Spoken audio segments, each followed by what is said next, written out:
వీక్షకులందరికీ నమస్కారం.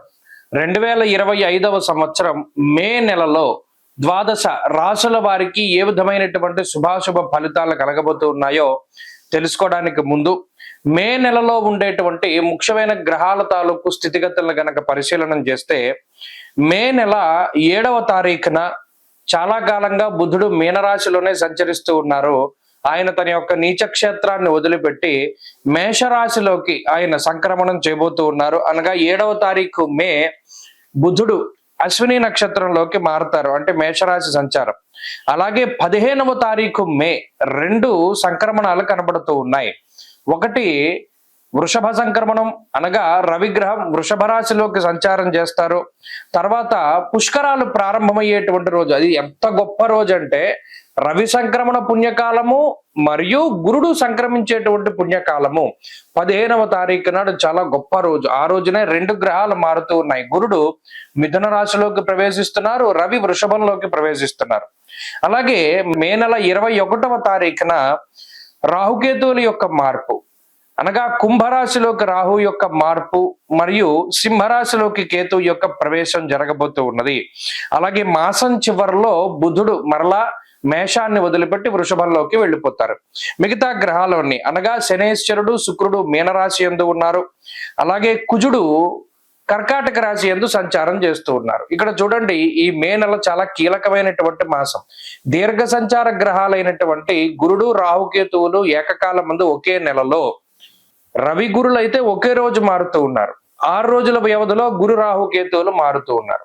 మరి ఈ గ్రహ సంపత్తిలో మే నెల అసలు ఏ విధంగా ఉండబోతూ ఉన్నది అనేటువంటి విషయాన్ని మనం తెలుసుకుందాం. మీనరాశి వారికి మే నెల మిశ్రమమైనటువంటి ఫలదాత.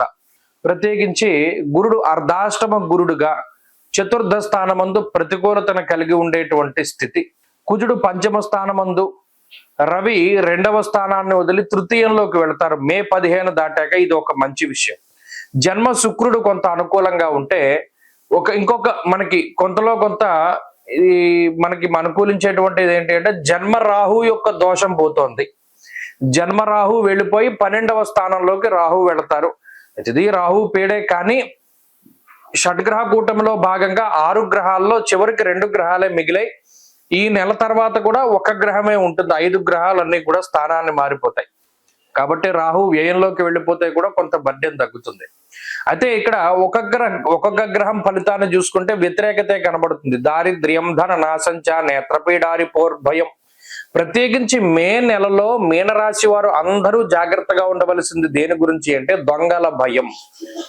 మన దగ్గర విద్య ఉందనుకోండి, ఎవడు దొబ్బలేడు. నచోరహార్యం నజరాజహార్యం నా భ్రాతృభాజ్యం. మన దగ్గర చదువును ఎవడు దొంగిలించలేడు.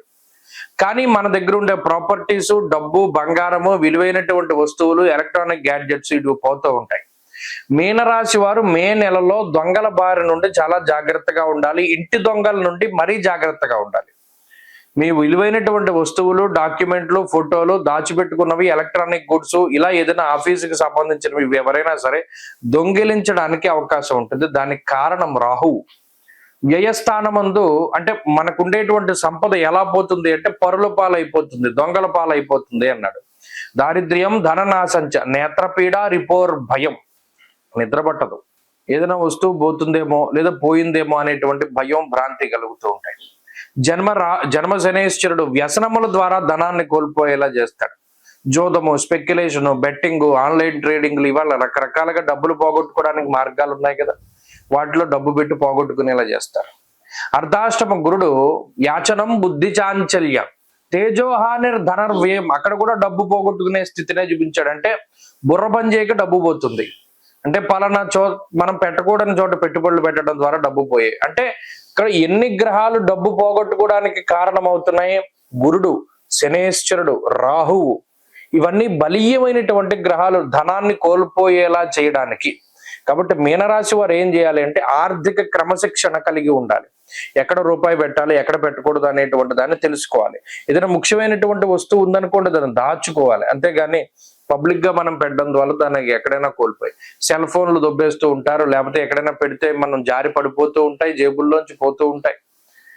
ఎక్కడో నీళ్లలోంచి నడుచుకుంటూ వెళ్తూ ఉంటారు, జేబులో పెట్టుకుందాం అనుకుంటారు, అది అలా నీళ్లలో పడిపోతుంది. ఇలా వస్తు నాశనానికి పోవడానికి కూడా ఈ గ్రహస్థితే కారణమవుతుంది. అందుకు ఇన్నిసార్లు చెప్తున్నా, ఈ టైం అలా ఏంటి అంటే మనం కష్టపడి సంపాదించుకున్నటువంటి వస్తువులు పరుల పాలు, ఇంకా దొంగల పాలు అవ్వడానికి అవకాశము. ఈ విషయం పట్ల జాగ్రత్తగా ఉండాలి. ఇక ఉద్యోగ వ్యాపారాలకి సంబంధించినటువంటి విషయాలు సానుకూలంగానే ఉన్నాయి. వాటిలో కొంత ఒత్తిడి ఉండవచ్చును. ప్రత్యేకించి వీరికి బద్ధకం ఉంటుంది, కొంత అనారోగ్య సమస్యలు ఉంటాయి, కొంత పనులు వాయిదా వేసుకుంటూ ఉంటారు, ఎవరి మీదనైనా ఆధారపడి ముందుకు వెళుతూ ఉంటారు, ఎవరైనా సపోర్ట్ లేకపోతే ముందుకు వెళ్ళేటువంటి పరిస్థితులు ఉండవు. ఇవన్నీ మీనరాశి వారికే ఉన్నాయి. హెల్త్ కాన్షియస్ గా ఉండాలి, అలాగే వృత్తి పట్ల చాలా కాన్షియస్ గా ఉండాలి. చెప్పుడు మాటలు వినకూడదు, ఎవరికి చెప్పుడు మాటలు చెప్పకూడదు. అంటే పలానా వాడు ఎలాంటి వాడు, ఆమె ఎలాంటిది, ఈ మాటలు ఎవరికి చెప్పకూడదు, ఎవరైనా చెప్తే కూడా వినకూడదు.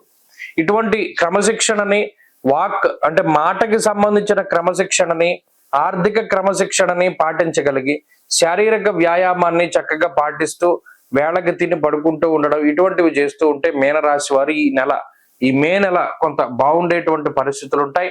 కాబట్టి దైవబలం ముఖ్యం. పరమేశ్వరుడి యొక్క ఆరాధన చెయ్యండి. వీలున్నంత వరకు ప్రతి శనివారం, సోమవారం శివాలయంలో దీపం పెట్టండి. ప్రదోష కాలంలో ఈశ్వరాభిషేకాలు, దుఃఖహార పరమేశ్వర స్తోత్రాన్ని, రుద్ర కవచాన్ని, అలాగే దక్షిణామూర్తి కవచాన్ని పారాయణం చేస్తూ ఉండండి. శివ పంచాక్షరి స్తోత్రాన్ని క్రమం తప్పకుండా చదువుకుంటూ ఉండండి. మంచి ఫలితాలు సంప్రాప్తమవుతాయి. అక్షయ తృతీయ వైశాఖ మాసంలో శుక్లపక్షంలో వచ్చేటువంటి తదియకి అక్షయ తృతీయ అనేటువంటిది పేరు. నిజానికి జ్యోతిష్ శాస్త్రమందు తదియ అనేటువంటి తిథికి చాలా ప్రాముఖ్యత ఉన్నది. ప్రత్యేకించి తదియ తిథికి గౌరీదేవి అనగా పార్వతీదేవి ఆధిపత్యాన్ని వహిస్తారు, అధిదేవతగా చెప్తారు.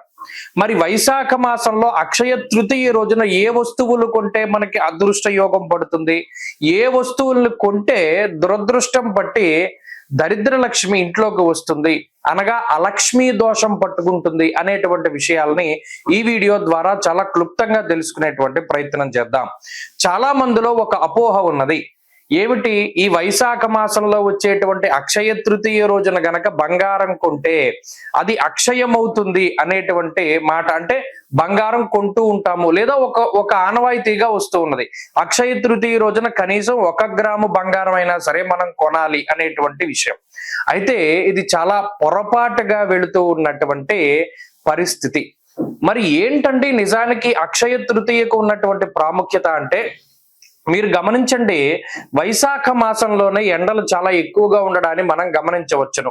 అలాగే వైశాఖ మాసం నుండే కొంత ఈ గ్రీష్మ ఋతువు, ఇక ఈ వైశాఖం పోతే గ్రీష్మ ఋతువు వస్తుంది కాబట్టి ఇది సంధికాలంలో ప్రత్యేకించి ఎండలు అప్పుడప్పుడే పెరుగుతూ ఉండేటువంటి పరిస్థితులు ఉంటాయి. అలాగే ఈ వైశాఖ శుద్ధ తృతీయ నాడే చందనోత్సవం చేస్తారు. ఎక్కడ? వరాహలక్ష్మీ నృసింహస్వామి దేవాలయం సింహాచలంలో స్వామివారికి చందనోత్సవం అంటే ఆ రోజే నిజరూప దర్శనాన్ని ఏర్పాటు చేసి మరలా చంద్రాన్ని పూస్తారు. అలాగే ఈ అక్షయ తృతీయ రోజునే పరశురాముడి యొక్క జయంతి. మహానుభావుడు 21 మార్లు భూమండల ప్రదక్షిణం చేసి అందరినీ కూడా, అంటే ఆయన తన తండ్రికి రక్తతర్పణాన్ని వదిలేడు, ఆ క్షత్రియ సంహారం చేసి, అటువంటి మహానుభావుడైనటువంటి పరశురాముని యొక్క జయంతి. అంతేకాకుండా అక్షయ తృతీయకి పురాణ గాథ కూడా ఒకటి చెప్పబడింది. ఈ పాండవులందరూ కూడా వనవాసం చేస్తూ ఉన్నప్పుడు సూర్యుడు అక్షయ పాత్రని ప్రసాదించినటువంటి రోజుగా, ద్రౌపదికి అక్షయ పాత్రని ఇచ్చినటువంటి రోజుగా కూడా ఈ రోజుని చెప్తారు. మీరు చూడండి, అక్షయ పాత్ర అంటే ఆ పాత్రలో ఏది వేసినా సరే అక్షయం అవుతూ ఉంటుంది. ఒక మెతుకు వేస్తే బోళ్ళంతా ఆహారం వస్తుంది. అలాగే ఈ అక్షయ తృతీయ రోజున చేసేటువంటి దానము అక్షయమైనటువంటి ఫలితాన్ని ఇస్తుంది. ఇక్కడ మనం గమనించాల్సిన విషయం ఏంటి అంటే, ఈ రోజు బంగారం కొనాలి, ఈ రోజు ఏమో డబ్బులు దాచుకోవాలి, ఈ రోజు బట్టలు కొనుక్కోవాలి, వీటికన్నా ఈ రోజుకు ఉండేటువంటి నిజమైన ప్రాశస్త్యం ఏమిటి అంటే, అక్షయ తృతీయ రోజు చేసేటువంటి దానము అక్షయమైనటువంటి ఫలితాన్ని ఇస్తుంది.